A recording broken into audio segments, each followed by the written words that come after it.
Many beginner runners make at least one of three common mistakes when preparing for or during their first marathon.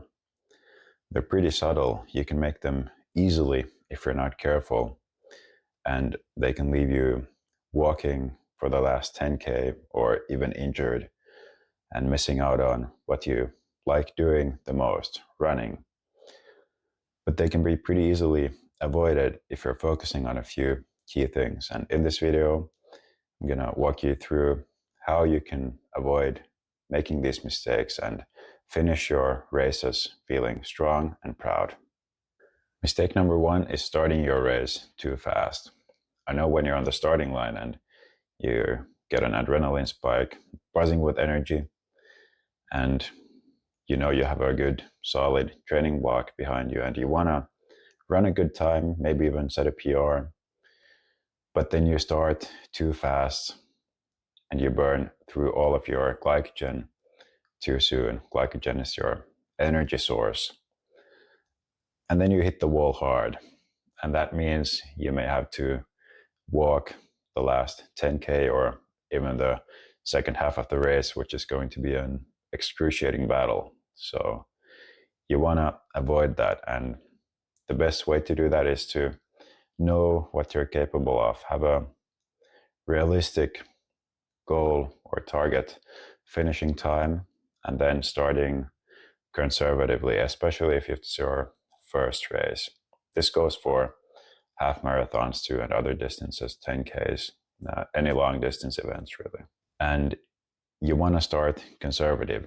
So start slow, and then you can negative split in the end, in the second half of the race if you want to. And that means increasing your pace towards the end of the race if you still have energy in the tank. And that will decrease the likelihood that you have to walk and limp to the finish line. Mistake number two is overtraining. Many beginner runners think more miles or more kilometers or more intense runs equals better results. However, if you pile on too much mileage too soon, or you increase the intensity of your runs too soon, you just risk getting fatigued, burned out, or injured. And you may not even end up starting the race. And remember, your goal is to get to the starting line healthy.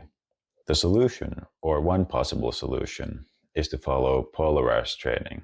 That means running most of your runs, around 80% of them, at an easy pace in zone 2.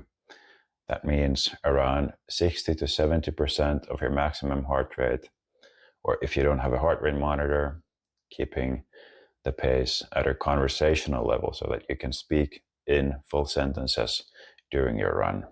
Mistake number 3 is skipping strength training. I know so many runners who skip it and end up developing little injuries here and there. And I made the mistake myself. In my youth, I skipped strength and suffered through injuries, but I won't make the same mistake again. I think everybody can do at least one strength session a week with a focus on the legs and core. You don't even need any fancy equipment or access to a gym. You can just do body weight exercises at home, something like squat variations, lunge variations, glute bridge variations, planks. So to sum up, don't start your race too fast. Stick to your pacing strategy and only increase your pace towards the end of the race if you still have energy left in the tank. Secondly, train smart, not just hard. Increase your training volume and intensity progressively over your training block. Thirdly, don't forget to complete at least one strength training session a week to help prevent injuries. Remember, you put in the work.